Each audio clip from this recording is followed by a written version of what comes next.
Would everybody please sit down? And I think it's time for us to get started. And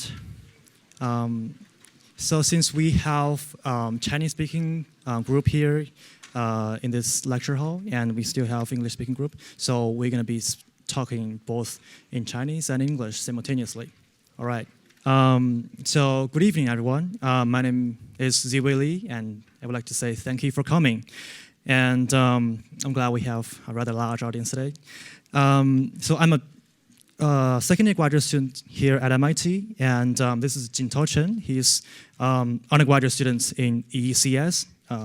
So we both members of the MIT Chinese Students and Scholars Association, also known as CSSA. And I would like to welcome you to join one of our lecture series called MIT Talk.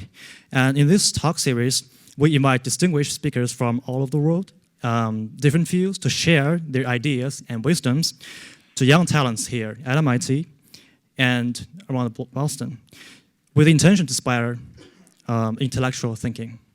Today, we take the honor to receive our very special guest, Master Khenpo Sodaje. Khenpo Sodaje is one of the most prominent Buddhist masters of modern Tibet. Tonight, he will give a talk, perhaps the most exciting and mysterious characteristic of Tibetan Buddhism, the reincarnation system. Now, without further ado, let's welcome Master Khenpo Sodaje.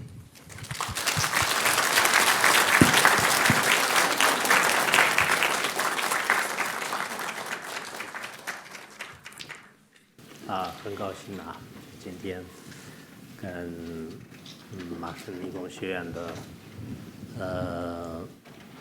这些老师还有同学就跟大家有这么一个藏传佛教的转世制度的话题，也就是说，这个道理呢，就是做一个简单的这种解读。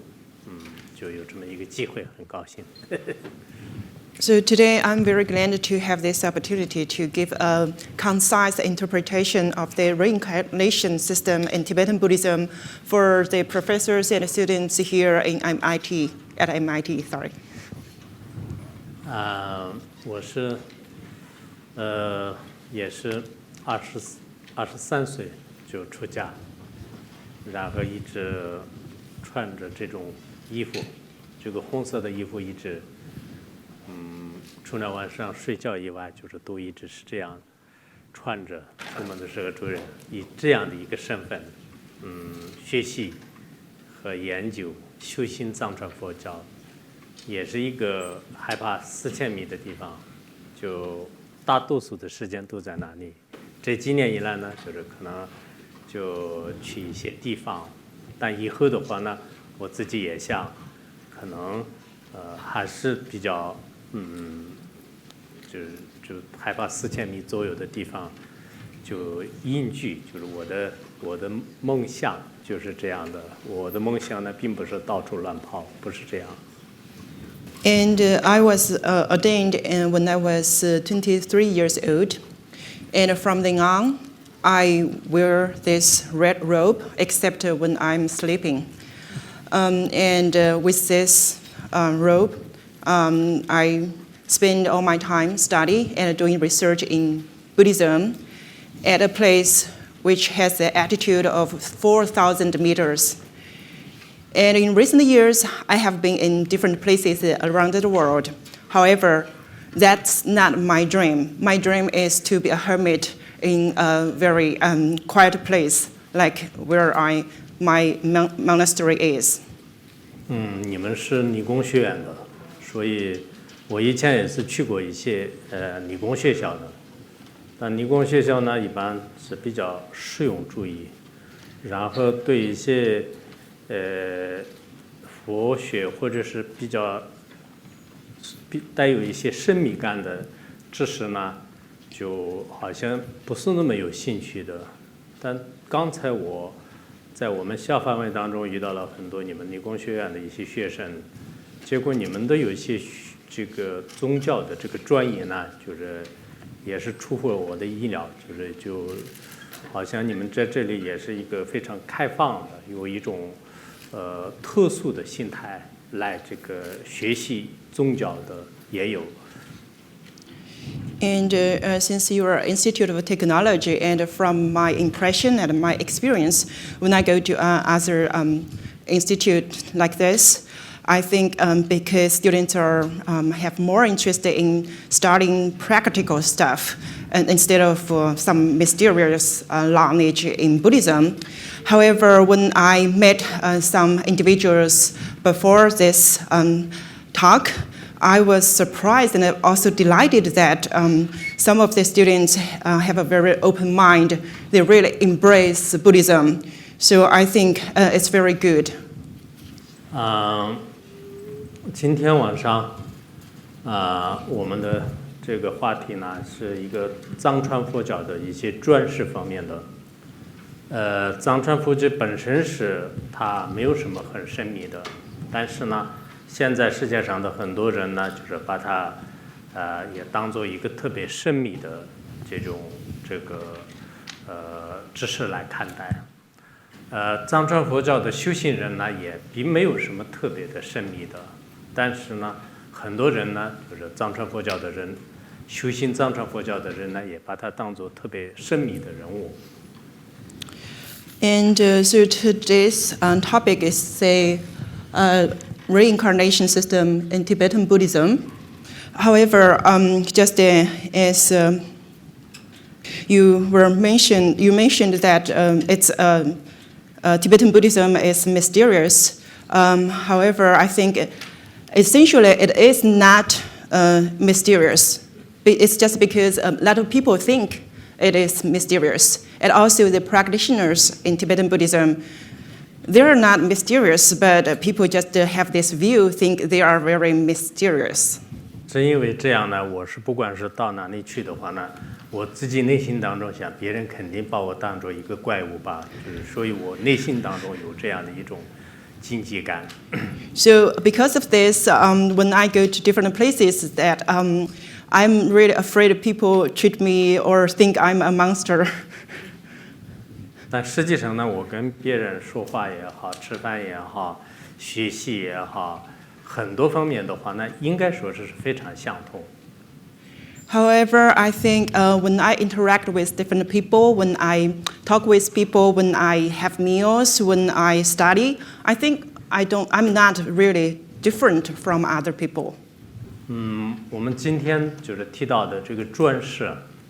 转世现在大多数的人呢，认为是像汉地就经常讲转世活佛，就是其实这个活佛呢是后来有些人加的，就真正的它的比较合理的意义呢，就是化身，就是幻化的身份，幻化的身份，好像台湾呢，还有一些西方的人呢，就是经常把它叫做是主骨。就是主骨也是一个藏文的音，自己藏文的音呢就叫知识个的这个藏文的音自己，就不管是英文当中也好，很多韩文就里面经常就是用主骨2个字来代替，也就是说这个转世的这种人呢，就是叫主骨或者说是叫活佛。今天我们探讨的呢，就是活佛2个字。And so when we talk about the reincarnation, for this meaning, however, I noticed that in the Chinese area, people always put another layer of meaning for that. When they talk about the people who have reincarnated, they want to call them like living Buddha. Literally, they call them in this name. However, reincarnation, it is just as we call it, or the exact meaning is embodiment or emanation. So I also noticed that in Taiwan and a lot of Western countries, they still use tuku or jugu. This is a transliteration of it's Tibetan. So this is Jugu is the title we call someone has a reincarnation, and today's topic will about them. 主猪骨，猪骨的话，实际上，它的意思呢，就是说幻化的身体。我们藏地现在活佛啊，就去年有一段时间说是在北京的有个就是地方呢，他们有一些很夸张的说是有30万活佛，但这个是应该是夸张，不过这是有一些媒体当中也是这样爆料是这样说的。藏传佛教的很多的这样的转世的猪骨呢，在汉地呢就比较多，就所以呢，也许可能你们在座的很多的学生呢也是比较好奇的，就是我的语言当中会说出什么，就是到底你们藏族人的猪骨是什么，就活佛是什么，就我不知道转世制度的你们想知道的是什么。我刚才跟学生联合会的主席问了，他们说是只是藏传佛教的一些神秘的方面，但是可能转世的制度的话，可能会像这样的，因为现在在西方的话呢，昨天我们在哈佛就是有也是一个教授，他是这样说的，他说在西方的话，非常规矩的有些修行人呢，不一定特别就是大家会受欢迎的，但是如果各方面的可能宣传啊，各方面就是打得比较好的话呢，就是大家都特别的去对他有这个好奇心。And so, Drugu or Tuku, because of the different dialects, some people call Tuku. Tuku means emanated body. That's its real meaning. However, when I talk about Drugu, then I recall something from mass media. It says that in Beijing, there are 300,000 Tukus or Drugus. It sounds like a joke, and I think it's a little bit exaggerated. But this is something happening in the Chinese area. And here, I think when you give this topic and requested this topic, I think you're out of curiosity, and you might want to know what I am going to explain this phenomena, Drugu phenomena. And just now, I asked the president of CSSA and asked why you guys want to listen to this topic, and so on. And he also gave me some idea. Like yesterday, I met some professors, and he also talked about Drugu phenomena. He said if some genuine masters come to some area, nobody goes because they think they're just some normal people. They are not very well welcomed. However, if someone promote that they have a Drugu title, then a lot of people will go there and listen to their lectures. 藏传佛教的其实转世制度，转世制度呢，它确实是有一个非常悠久的这种历史。在这样的制度下所产生的转世的这种现象呢，它可以成为是非常友好的一面，这一点是不可否认的，不是现在有些人所想象的那样，就是所有的转世制度应该废掉就好，就是它是专门欺骗老百姓的一个政治手段呐，等等，就是这种说法，我觉得也是过于的，就是批判。And when we talk about the reincarnation system in Tibetan Buddhism, it has a very long history. And it also has its good quality, so it is necessary to keep this system. However, some people said because it has a lot of disadvantages, so they think this system should be get rid of. And because some people think this is just some political tool to fool the people, the public. That's why they think it should not be continued. 但有些人认为的，这样得到了诸古的证书，或者说是被寺院认定让他已经做创搞了这个做创仪式的，或者说是人们经常成为的这个活佛也好，诸古的话呢，也许是他不是这个人的化身，真正它的化身呢，在一般的老百姓当中，我们不一定看出来，所以这是一个非常的一个很奇特的一种现象。就因此，我们通过学术也好，通过宗教的一些道理来，有时候很有必要就是去研究。So sometimes when some tukus get their certificate of tuku and or they have a ceremony in a monastery to entitle them the tuku title, then they think those people are the real tukus. However, the real tukus, the genuine tukus, always are among people. They're helping people.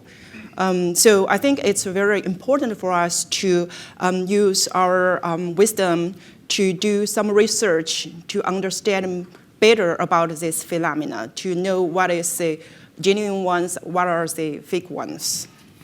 其实诸古或者活佛的这个意思呢，从广义上讲，有4种殊胜的诸古呢，像那个释迦牟尼佛一样的，然后工巧的这个化身，工巧的化身呢，佛像佛塔还有我们造作的，就是各种这个塑造的这些佛像、唐卡等等，还有就是种种化身，种种化身诸古的话呢，它可以就是变成各种各样的人各种各样的动物甚至呢可能桥梁凡是对众生有利的这些现象的话呢，都可以称之为是诸古。还有第4个呢，就叫调化众生，调化的这种化身。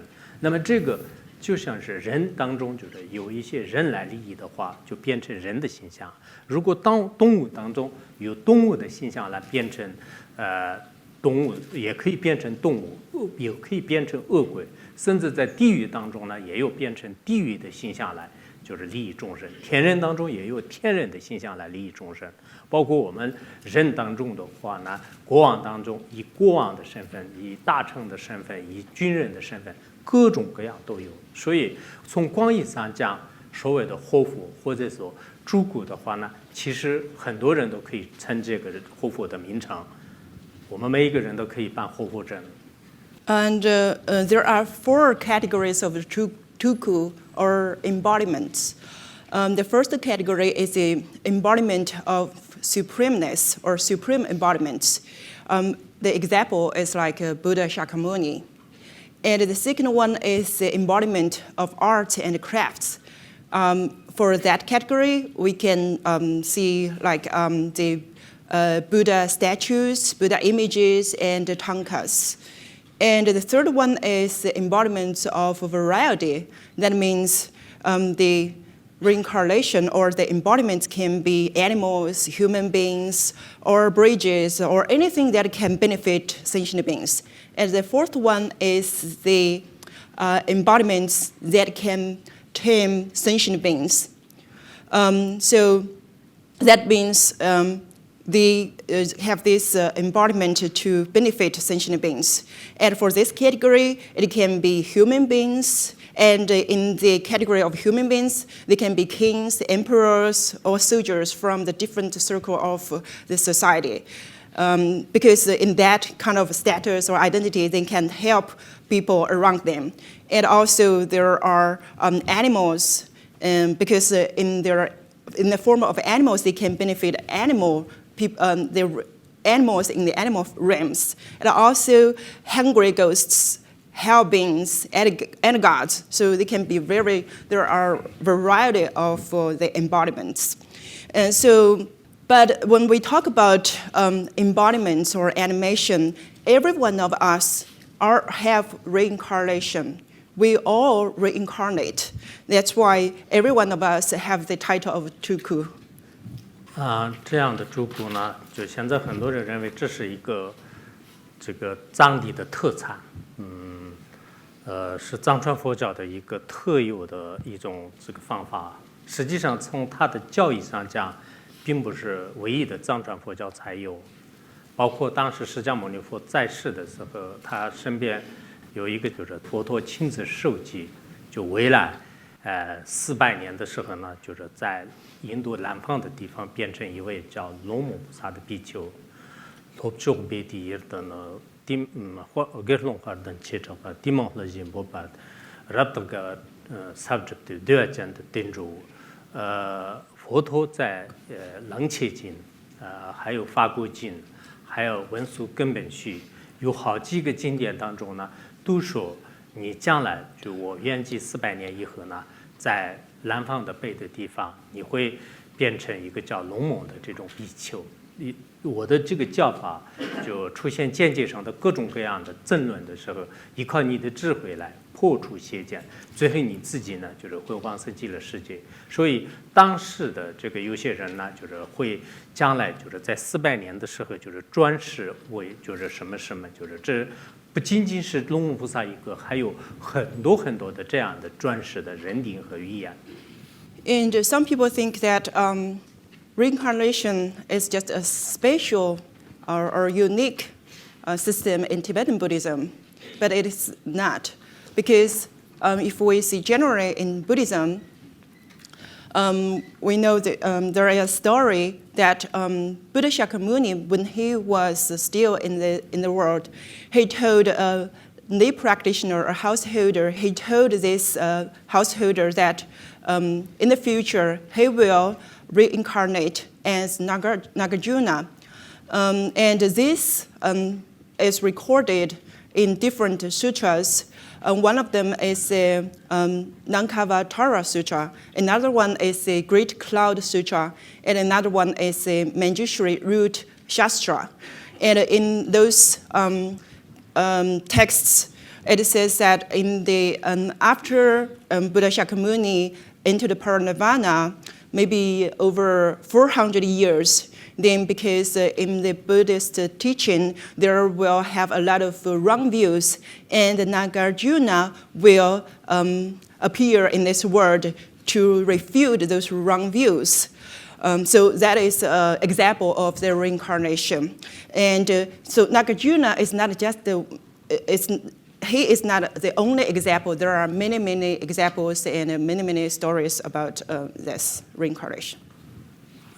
这样的道理，我们这个南传佛教也可以承认，因为佛陀当时，接近圆寂的时候，当时阿难尊者啊，就是阿难还没有得到阿罗汉，就那个时候他特别痛苦，就是你要走了的话，我们怎么办？我们以后怎么办？将来怎么办？当时佛陀就是在跟大众当中讲，你们嘛去跟个我，每个忙动跟个我，俺们什么地界这给有些你真的除了所不东西的。他说你不要伤心，你不要哭，阿难尊者，你不要哭。那将来的时候呢，我会变成善知识，然后呢，经常会在我们人群当中化现各种各样的形象，来给你们讲经说法，就引导你们，你们不要伤心。就是这是在佛经当中，就是也是现在都看得到的，有明确的这个记载。And this can also be found in Theravada Buddhism. Before Buddha Shakyamuni entered Parinirvana, just right before he entered Parinirvana, because Ananda, one of his attendants, was very sad. He was in sorrow because he didn't attain the arhathood. So he is really sad. At that time, Buddha Shakyamuni told him, and also he asked the Buddha Shakyamuni, what can we do? I'm so sad. You are not here anymore. What can we do? What can we do in the future? And then Buddha Shakyamuni told him, don't cry. In the future, I will reincarnate as a spiritual friend or spiritual teacher to guide you. So this is also can be found in sutras. 到了藏传佛教这个时候呢，可能我记得应该在莲花生大师那个时期呢，就是也有很多这个转世的这样的这个说法。And in Tibetan Buddhism, we can also find stories of reincarnation at the time of Padmasambhava, the Guru Rinpoche. 包括当时国王智忠德尊的女儿10几岁的时候，先就是死了，然后后来呢，就是有开始这个复活过来，给他讲经说法，他就受记，就是将来会变成这个龙亲巴。And one of the story is the king Tezhen's daughter. She died when she was a teenager, but later on she became alive again, and she was prophesied that she will reincarnate as Longqingpa in the future. 但一般藏传佛教就是所谓的这个转世呢，不一定是佛，不一定是非常高的境界，应该说是他通过长期的这种禅修，到一定的时候自己有自己的一种最高的境界，他可以这一生当中的很多的事业没有完成的话，那下一世呢，他依靠他的一种修行能力来继续完成的话呢，那么这个呢也可以称之为是诸部。And in Tibetan Buddhism, when we talk about tuku, it does not necessarily mean this body has to be a Buddha or someone has very high realization. Because if someone, they spend a long time to do meditation and they have kind of a realization, they started to have their activities to benefit sentient beings, then they can do that in their next life. So they continue to benefit sentient beings with the same consciousness that they carry to their future lives. 后来呢，就是大概是这个700多年以后呢，就是从第3世噶玛巴开始呢，就是藏地的这种活佛呢，就是有了一个比较新的这种制度。那么这个跟以往的这种认定方法都不同，尤其是高层的这些活佛呢，就是它有很多的比较特殊的一些这个制度来这个认定。And later on, maybe 700 years later, when the third Karmapa appeared in this world, then this reincarnation system kind of formed its formal. It become kind of formal because at that time it will be applied to the high namas.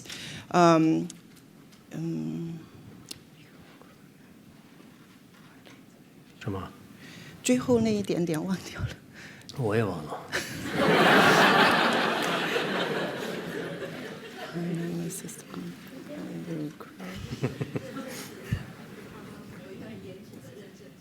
Oh, yeah. Thank you.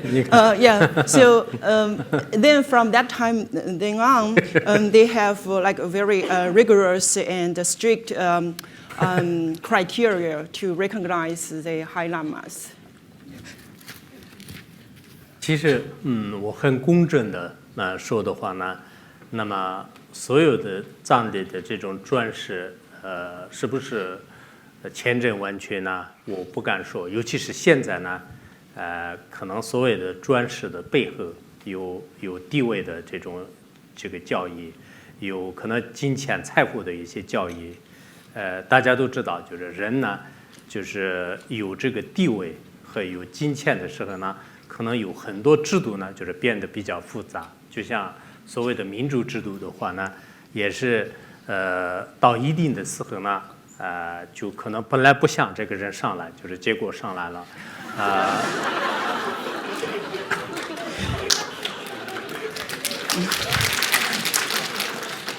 所以有各种情况会发生，但是这种制度呢，就是也会发生，就是很多改变。Frankly speaking, when we talk about reincarnation or tuku, there are some genuine ones, there are some fake ones. We have to accept that phenomena. However, when we talk about the system, because it's kind of created by human beings, then behind that, there are a lot of personal interest about money, status, power. All those things can make the system not as perfect as we wish. For example, the democracy, we think it's a very good way. However, because a lot of complicated reasons behind that, when we do not want someone be elected as some leader, but because of that part, then they become some leader. 但是我们很公正的去去评价的时候呢，确实在这个藏传佛教的这种转世的活佛啊，就是一代一代的也好，或者说是个别的这些人呢，就他前世的很多的智慧，他的背信，包括他的人的这种性格，包括他前世所做的有一些在寄生当中就是自然而然的让会意的，就这种现象呢，这是确实存在的，包括我们自己的是也是亲眼目睹的。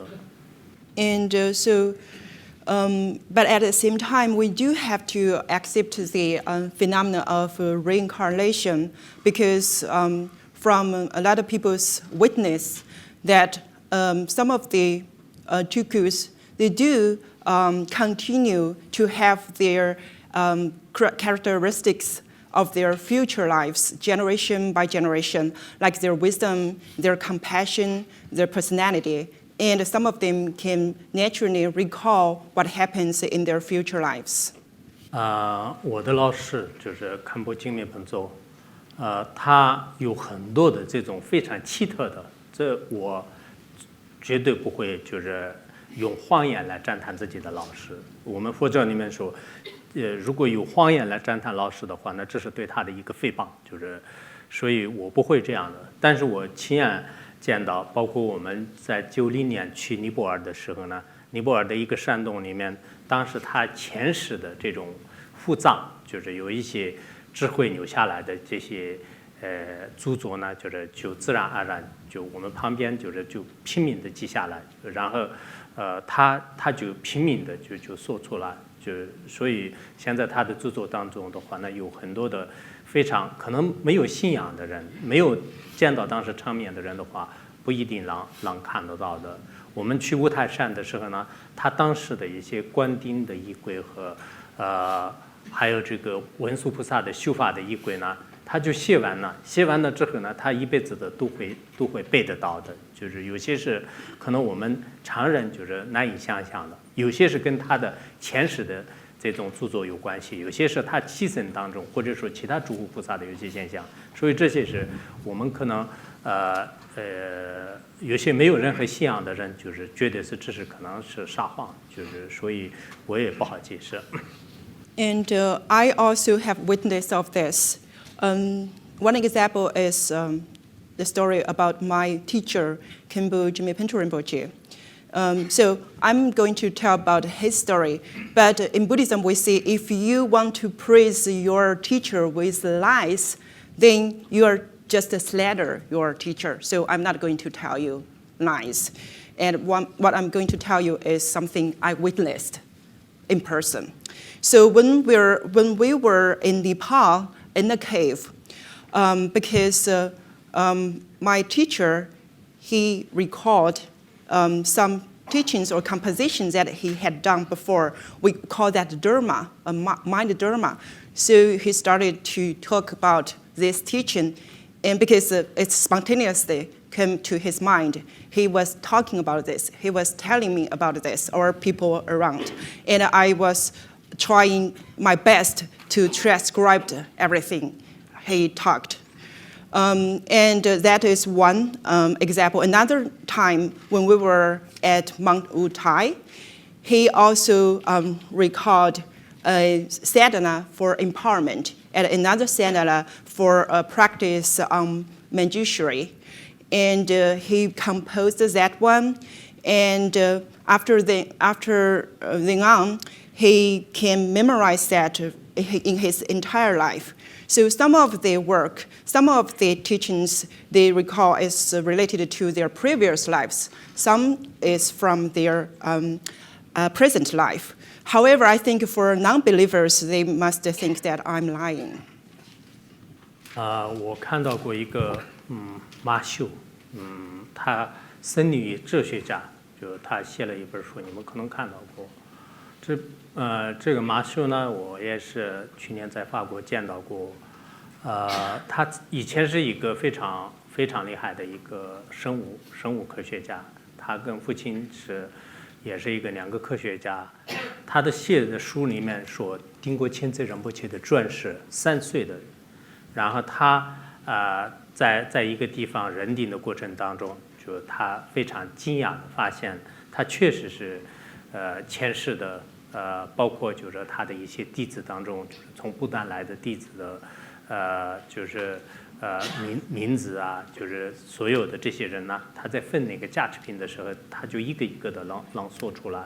我不知道这个专师的活佛将来变成什么样，我不负责，就我并不是赞叹他，但是他的书里面是这样写的，他是一个科学家，就有时候我是很公正的去认定的时候呢，在藏传佛教当中，很奇特的、非常稀有的，有一种所谓的这种转世的这种活佛，不管是人定灵通也好，整个过程呢，非常非常的这种奇妙的这种现象呢，我想就没办法否认。And I also want to mention Matthew Richard. I met him in person a couple of years ago when I was in Europe. And he has a book called The Monk and the Philosopher. I don't know if you guys know that. And he and his father, both of them are scientists. He is a biologist.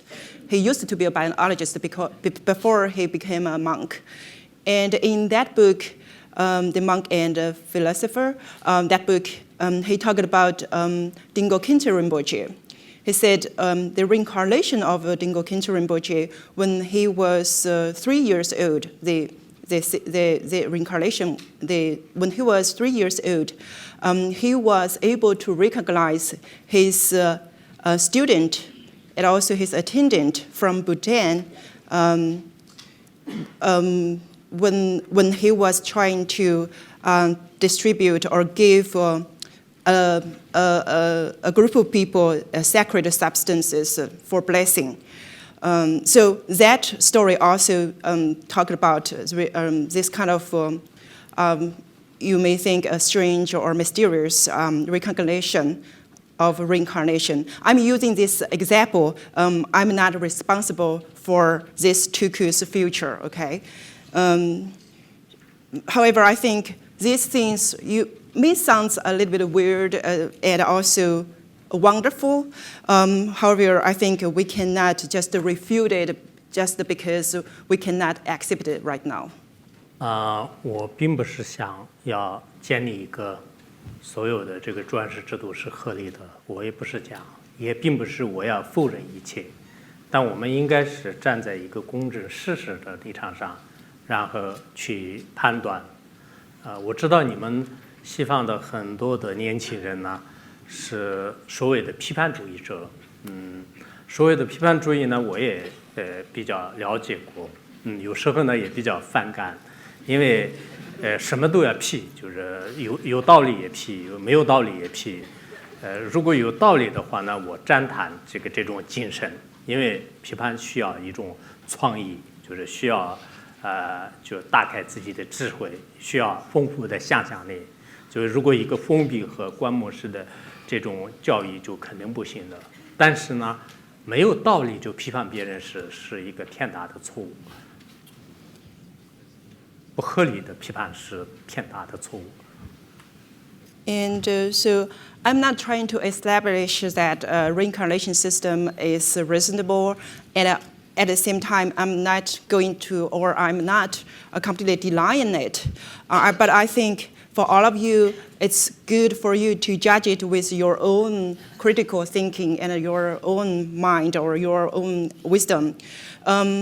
However, I noticed that in the West, people, especially young people, really like to criticize, or criticism is very popular among young people in the West. And I also noticed that with or without reason, people like to criticize. But I think criticize sometimes is good because you have to have creative thinking, critical thinking, and also you have a mind to know a lot, to open to a lot of things, to accept or to deny. You are trying to use your own thinking. I think that part is good. However, if you trying to deny something without a rational reason, then I think it's a big mistake.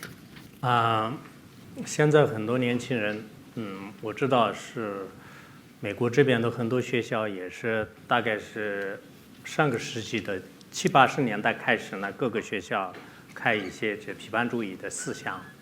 那么我们很多华人也好，其他地方的一些学生呢，到了这里学习2、3年以后呢，回去之后，所有的传统文化，就是包括对父母啊，很多的行为都看不惯，就是一直批判，就是但这个里面可能也要就是观察到底合不合理。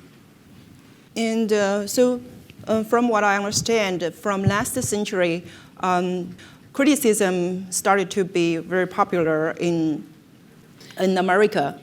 And some of the students who study abroad, like in America, after 2 or 3 years, when they go back to China, they give up all their traditional culture and they started to criticize their parents. You should do this, you should not do that. I think for all these things, no matter you learned it later on in your life or something you already have when you were in your childhood, I think you have to examine it with some logic and rationally examine what you should adopt, what you should give up. 其实我看到过一些西方学者，他们的批判的主要的原则呢，他的智慧要成熟，但所批判的应该有合情合理的、具有说服力才可以批判的，没有任何道理就只要能批斗，就这样的话呢，虽然有些学校就老师一直鼓励，就是只要你会说的话，慢慢会好的，就是这是跟我们的东方的有些辩论的思想。就包括我们佛教当中有每天都是有辩论的这样的交流的平台吧，但是这个很多地方是不同的。像我们在寺院当中，就是互相有辩论的话呢，你有说服力就是可以说，但是你如果没有说服力，光是给别人讲呢，就是这是一定要受到这个辩论上的惩罚。And in fact, I noticed a lot of scholars in the West, when they try to criticize something, they're using matured, ripened wisdom. And you have to criticize, you have to convince the other ideas or views. People hold other views. Although I noticed that a lot of teachers or professors also encourage students to criticize. I think that is a little bit different from what we do in Tibetan Buddhism. We do debate almost every day because people just pretend to hold different views, opposite views, debate a long time every day. However, one thing you have to do is you have to have a good reason to refute the other part. And if you don't have a good reason, then there also have some punishment. 我的这样的这种说法呢，也可能带有一点批判性。如果我的说法就是需要批判的话，那等一会儿你们这个互动环节的时候，就是使劲批我，好吧？ And so I think what I'm talking now maybe also has some flavor of criticism. Maybe if you think so, during the question and answer session, you can also criticize me. 其实藏传佛教的转世制度呢，以前大概是18世纪吧，就是在那个时候呢，黑格尔的有些文章当中也说过。 就是说是转世制度是不合理的，因为这个某个人就是某喇嘛呢，就是转世的话呢，他是神跟人就是不可能合一的，这两者是矛盾的，所以转世制度是不合理的，它是欺骗的一种手段。我也分析过，其实那个时候呢，黑格尔的思想呢，对佛教就是有部分的有一些理解，也有赞叹，也有一些不合理的批判。但实际上呢，我刚才讲的一样的，其实佛教里面的所谓的转世呢，并不是基督教所讲到的所谓的圣变成一个人，不是这样的。所以虽然像这些哲学家呢非常了不起，对人类社会做出了极大的贡献，但有些时候可能对当时的这个历史背景、宗教背景不太特别的这种了解的时候呢，说出来的有些语言呢，可能需要就是我们后人还要进一步的去论证。So when we talk about Tibetan Buddhism, in the 17th and the 18th century, there are articles from Hegel. And in his article, he also talked about reincarnation. And his view about this is he thinks that because he thinks the reincarnation of some lamas is not reasonable, because he said gods and human beings are contradictory. They cannot be just become oneness. And he thinks that this system is used to fool the people. So he criticized Buddhism in that way. However, I think that is not reasonable, because the gods he understood is in the context of Christianity. The gods is different. When we talk about gods, it's different in Buddhism. So I think those philosophers, they have some contribution to human history. However, because their understanding religion or other religions or Buddhism is inadequate.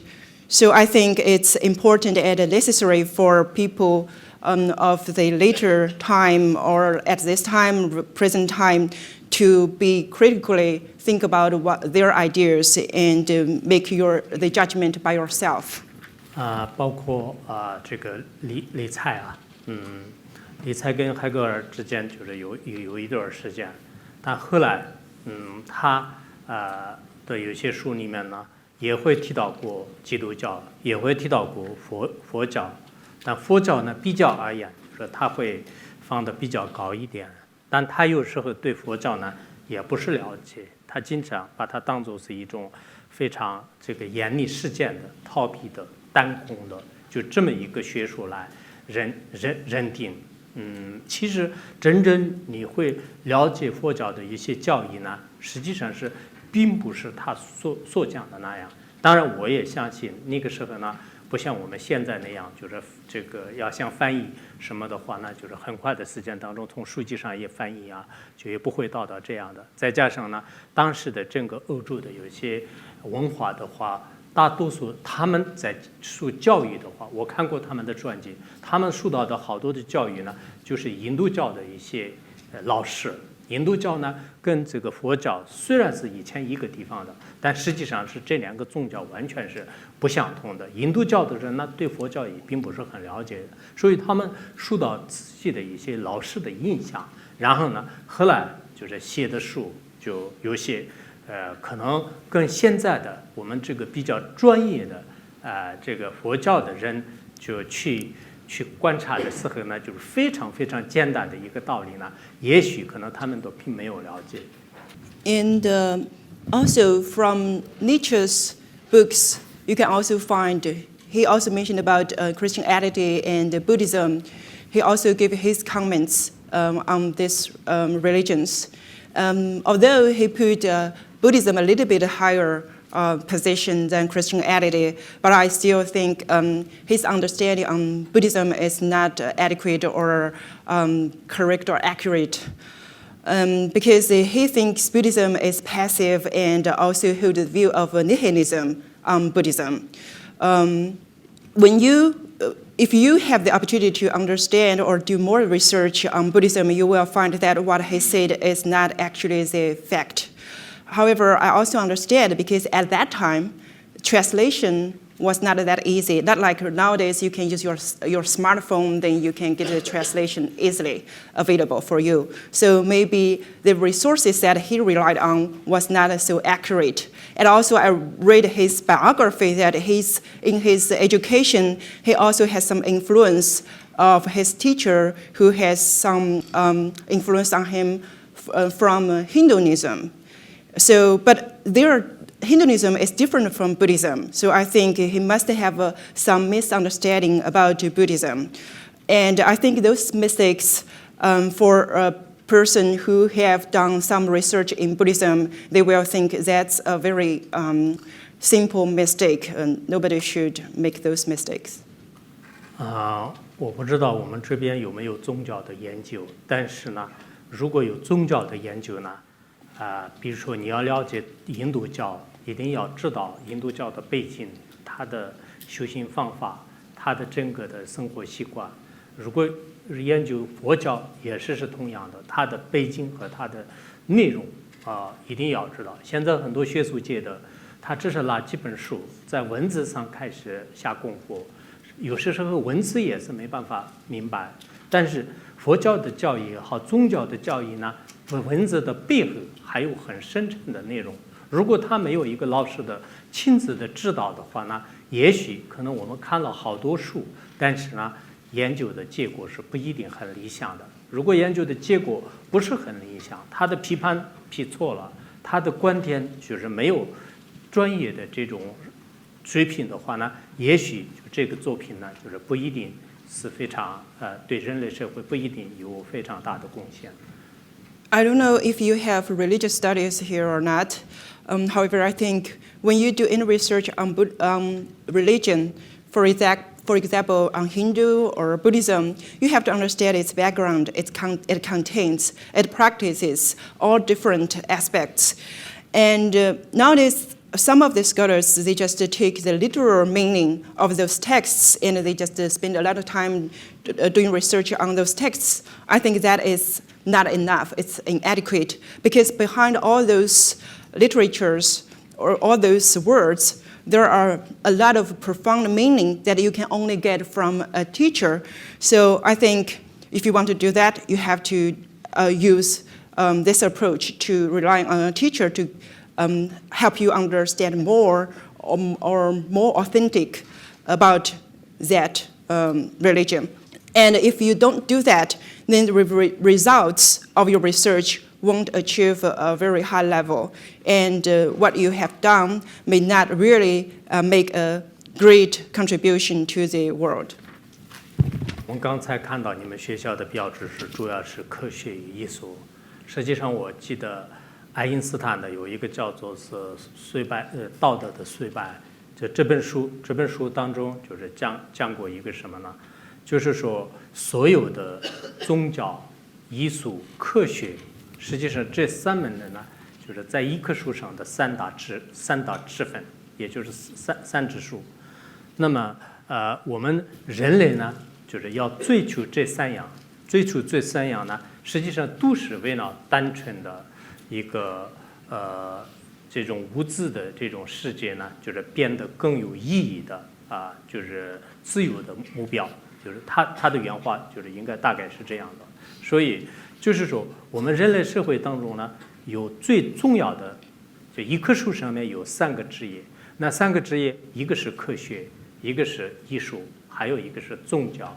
这三个呢，虽然是它的根是一样的，但是它职业是不同的。And so just now I visited the campus and I saw MIT is focused on science and art on this logo. And that made me recall one of the quotes from Einstein from his book, Moral Decay. He says that all religions, science, and arts are the three branches of the same tree, of one tree. And by pursuing these three, we human beings are making our physical existence more meaningful. So I think it's very good. And so the root are the same. The roots are the same, but the branches are different. 所以我经常想，我们可能有些人学科学的，他站在这个科学的职业上，他对这个很精通，但是对宗教和艺术的两个职业呢，不一定很精通。如果他站在宗教的职业上，那他可能是对艺术和科学不一定懂；如果他站在科学艺术，那么他对宗教和科学呢不一定懂。所以我们有时候可能跟自己的专业、自己所受的教育、自己的系这个非常有关系。除了自己以外的这些知识，我们要去了解、追求。在这个时候需要什么样的心态？我觉得很多年轻人要值得思考。I often think that so for different people, some of them are very good at or are versed in science because they are studying science. So they are not very good at arts and religion. Some people, they emphasize a lot on religion, so they are not trying to expose them to science and arts. And I think this is depend on people's different profession, different field of study, different education, and different disposition. But I think it's better for us to have an open mind to embrace more, to pursue more things in our life. And I think this is a very important thing for young people to think about. 当然，我们现在这个非常实用主义的一个社会当中，可能很多人学习宗教、学习艺术有一定的这个困难。在这个时候，我们可能最关键的依靠一个调整一种心态，因为我们生活当中有不确定的各种压力，各种无法想象的、不能确定的，下一秒当中、下一个小时当中发生什么事情都自己很难以知道的，这样的许许多多的事情呢，正在发生，或者将来也会发生。在这个时候，可能我们更重要的，就像你们学校里面经常讲的知行合一的，就学到以后呢，就用在生活上，这也是非常关键。And nowadays, people really want to pursue some practical aims, goals. And it may be difficult for a lot of us to study religion or arts. People focus more on science because it can have some practical benefit. However, I think because in this society, in this modern time, we have a lot of stress and also a lot of uncertainty. You don't know what's going to happen in next second.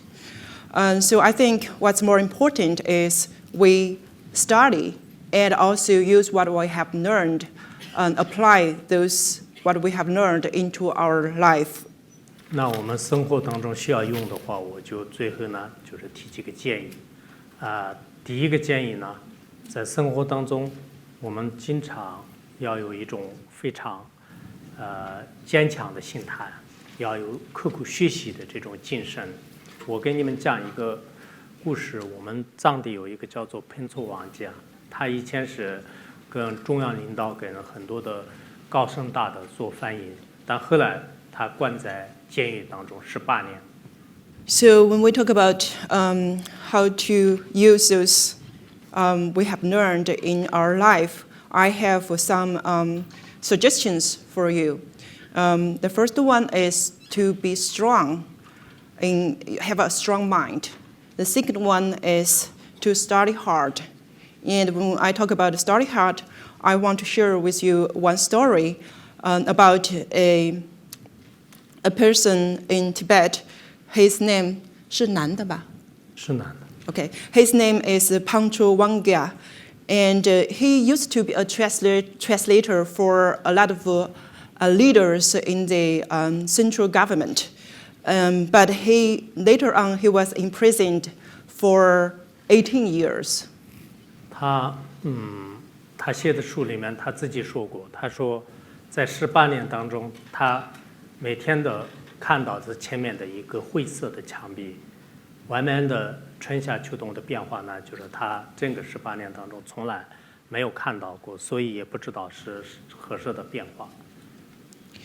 So in his book, he said when he was in prison, what he can see is just a gray wall in front of him. in that 18 years, he has no idea when it is winter or summer. There's no season. He cannot know what is the season. 但是在这样的环境当中，他没有放弃，他一直很坚定的，他努力的在学习，在学习的过程当中，他没有墨和笔，就是当时他穿着的蓝色的这种秋衣，然后蓝色的这种衣服呢，有时候依靠这个口水来，把上面的这种染料就是挤出来，然后用一些草剪来，就是不断的。比较厚厚的卫生纸上面一直写，就是他在研究过程当中的一些灵感，就是不断的写。But in that kind of setting, he continued to study and doing research with perseverance.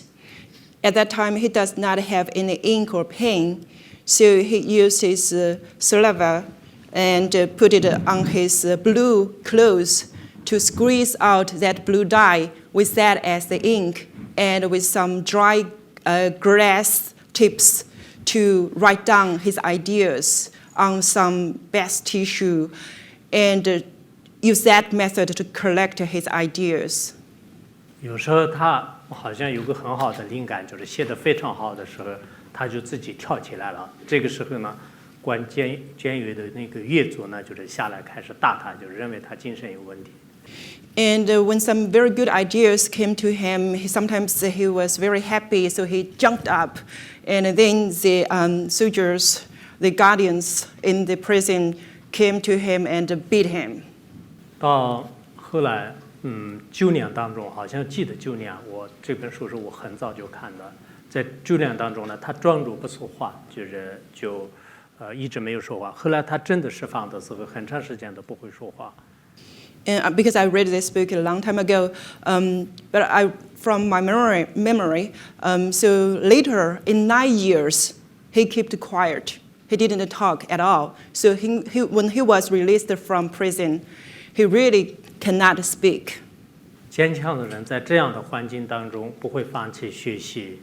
不过现在的很多年轻人虽然有各方面的条件，今天我去了哈佛的一个图书馆，那个里面就是书是特别多，很多人也在看。不过我们现在看书是非常非常的这种一个各方面的因缘，就是具足，一定要有一种特别努力的去看这个怎么说啊？就是相关的这些知识都必须要有个特别的这种劲情，就是有一种苦心来学习，这是非常重要。这是我想说的第一点。So, a strong person can study so hard in that kind of setting. When we, on the contrary, we can look at what we have nowadays. And for today, I visited a library at Harvard. This library is very big. It has a great number of collections. So I think for such good, wonderful causes, the conditions are present. We should really use this opportunity to study hard, to learn more knowledge that we are interested in. And with diligence and hardship, we should bear hardship and have the diligence to study more. 第二个建议呢，今天我们的话题是转世。藏传佛教的转世，好也好，不好也好，它已经几百年的一种这个制度，它可能，也许它会带来利益，也许它会带来祸害。不管怎么样，它可能会很长时间的，就不像我们想象就什么样，就民主制度一样的。但是我们个人而言，就是有一个转世的概念。那么你们每一个人到底有没有转世，有没有前世而来的？如果我们坐在这里的人类的话呢，我们为什么没有变成动物？海洋里面有这么多的动物，就我们为什么没有变成这样的？我们人当中有些人是有富贵的，有些人是非常贫穷的，有些人有智慧的，有些人没有智慧的。为什么这样的？真的是我们现在所谓的进化论所说的一样的一种基因，或者是一个偶然的因缘吗？我觉得有没有信仰的人都要去关注这个问题。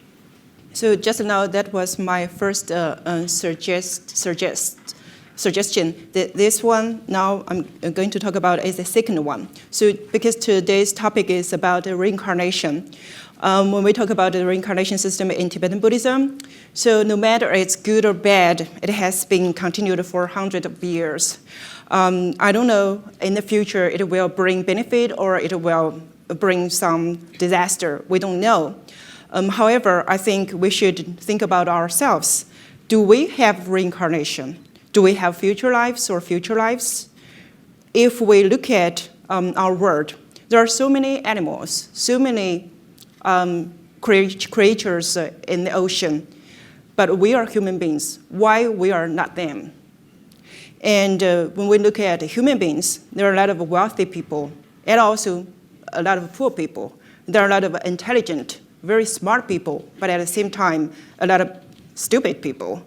And are all this just because of their genetic composition, because of the genes, according to the evolutionary theories? We should think about it. 如果我们人真的死了，就灭了灯一样的话，倒是无所谓的。但人真的有了前世后生的话呢，我们该怎么办？就是这个问题很重要。其实这是很幸运的，因为我们还有延续的生命。如果我们没有延续的生命，我们是很悲惨的。我们只有一个几十年的生命，几十年也不一定能圆满。所以，我们应该，人类是跟其他不同的，应该有个特别深的这种智慧。这种智慧应该用在内心上面。我们知道，是现在科技如此的发达，人工智能应该就现在在全世界当中是，尤其是美国30多年以来人工智能的研究，现在在全世界也是在轰动着。外在的物质上面的科学的研究是应该是可以说到了顶峰，但我们的内心难道快乐吗？内心的问题呢，可能越来越多了。就这是什么原因？ So if when we die, it's just like a lamp goes out, then we don't need to think too much. However, if we do have past and future lives, we do have to think about. And I think when we talk about there are continuous lives, afterlives, I think that kind of give us some hope. Give us some hope. We should feel happy about that.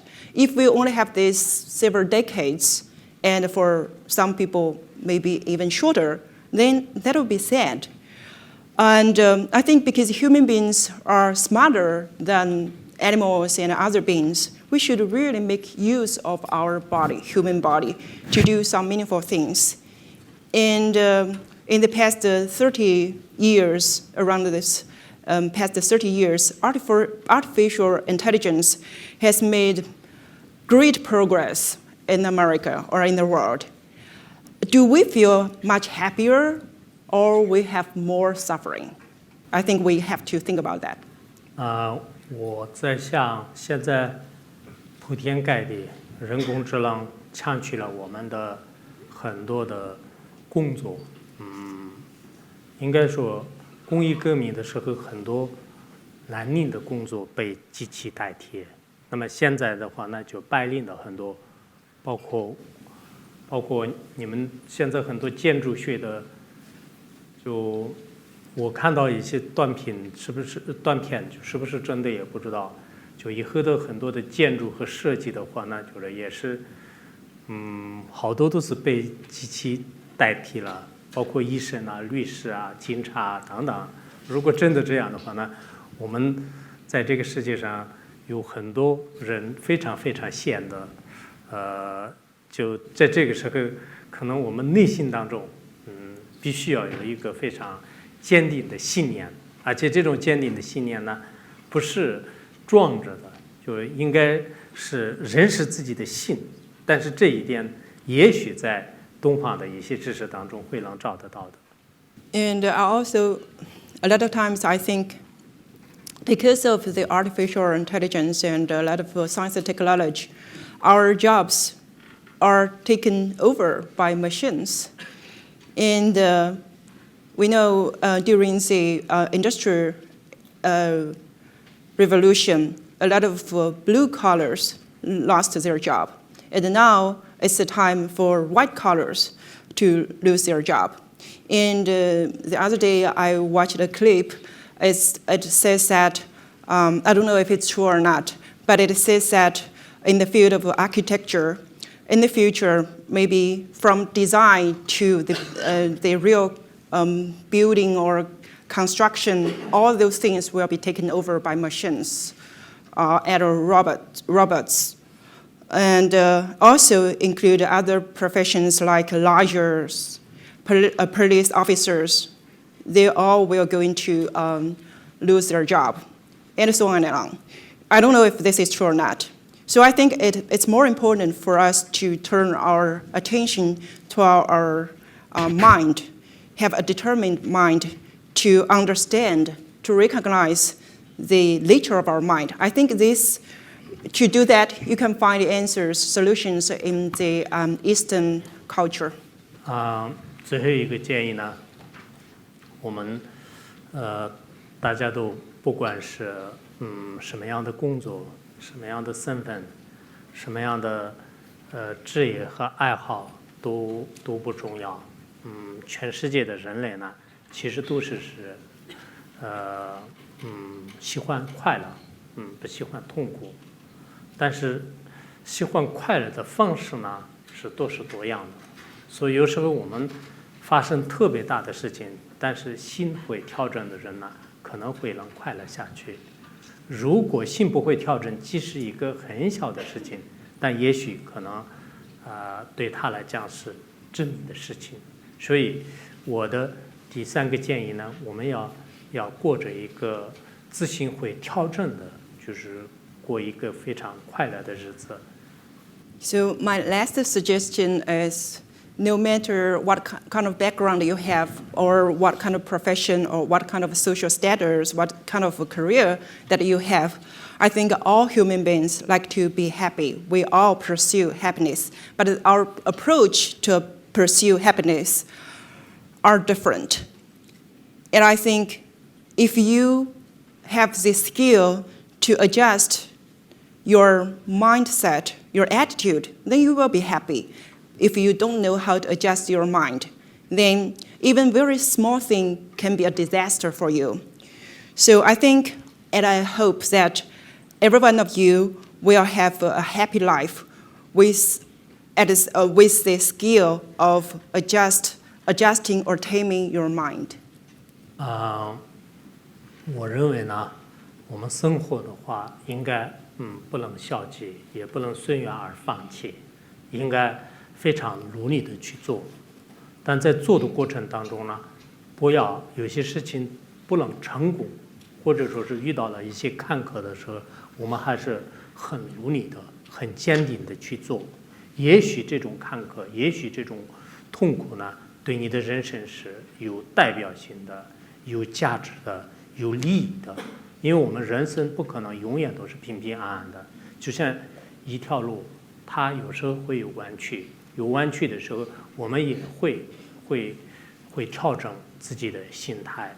所以，我们不管是你是什么样的身份的人，每一个人经常始终都要观察自己的心的状态，这是非常重要的。So we should treat our life or think. I have a very passive attitude when we live in this world. We should not easily give up our goal. We should try our best. And when we encounter any obstacles or challenges, we should continue. We should not give up easily, because those hardship, those obstacles may be some wealth or the most benefit thing for you in your life. Because life cannot be just a plain sail, smooth all the time. It's just like a road. It can be winding, it can be flat, sometimes it can be tough or rough. So I think no matter what happens, no matter what is your status, and no matter what comes to you, we should be mindful to look at, to examine the status, the the situation, the status of our mind, the status of our mind. 其实我们每一个人在人生的阶段当中，当时特别的执着，但过了之后呢，好像这件事情也是非常可笑的。比如说你在孩提时代的时候，你对每一个玩具特别执着，也是为了玩具而哭过很多次。然后你比较年轻的时候，也许你对感情特别的执着，也是为了感情就是拼命的挣扎过。然后你在中年的时候或者成年的时候呢，你的财富和你的地位也许你特别的执着。你到了晚年的时候，就可能对你的健康和对你的怎么说啊，就这种晚年就是特别的惦记。但其实这些都是每一个阶段呢，每一个不同的执着，每一个执着呢，当时如果自己很好的去调整的话呢，其实这也是一种享受。And so in the different stages of our life, we have different attachment. When we were children, we have our attachment to toy. And maybe because of one specific toy, we cry a lot. And when we were like young adult, we are so attached to romantic relationship and had a lot of sad times. And when we become middle age, we may have a great attachment to wealth and social status. And when we become old, we will be attached to health and also worry about our, when we are dying or something like that. So at each stage of our life, we do have different attachment. That's normal. That happens. However, at different stages of our life, we should be able to adjust our mind to accept it. Then we will not suffer that much. We will enjoy our life much better. 尤其是我们的生活是有很多不确定的，可能在中间就是遇到一些麻烦，遇到麻烦的时候，自己要有个很好的调整心态。像我的话，这几年我身体好一点，前几年的话，我每年都可能要住2-3个月的住院，在医院里面住。我每一次住院的时候，我想是这次又要可能待1-2个月，所以我每一次拿一个藏文书，就边输液边看病，就是翻译。然后刚好这个有时候医院里面还没有出院的时候，这是一本书翻译出来了。因此我的有些可能中国的有些学生可能知道，我的有些好几本书前几年的时候呢，都是在医院里面翻译。对我来讲呢，是住院，也就是说是在医院里面熬的话呢，就是也是一个机会，我自己是这样看着的。And so we have a lot of uncertainty and troubles in our life. Take myself as an example. Maybe a couple of years, my health is a little bit better, but in the past, I have to be hospitalized for at least 2 months every year. However, I took those as opportunities for me to do translation. So when I go to the hospital, I bring a textbook in Tibetan language, and I spend my time there to do translation at the same time receive therapy. And so that's why a couple of my books, maybe several of my books were translated in hospitals. And my students who read Chinese books know that. They can find that in those books. I think to be hospitalized is also a good opportunity. 所以呢，就每一个人呢，应该在不同的阶段，就要珍惜这种机会。我们经常说是有些好的机缘来了，就是珍惜。其实不好的一些违缘和痛苦和障碍来的时候呢，它也是一个机缘，我们也应该值得珍惜。So in the different stages of our life, we should cherish all the opportunities. We often say we should cherish a good opportunity. But at the same time, when bad things happen, we should also cherish that, use that to make our life better. 我们在座的呢，都是不同的生命。我认为呢，不同的生命都有不同的延续，在不同的延续当中呢，每一个人呢都可以抓住这种每一个阶段的很精彩的这个机会，最后呢就是可以表演出特别这个精彩的故事。So I think everyone here is different life, and we have different continuity. So if we can grasp the opportunities at different stages of our life, we can finally make a wonderful story of our life. 谢谢大家。 That's it. Thank you.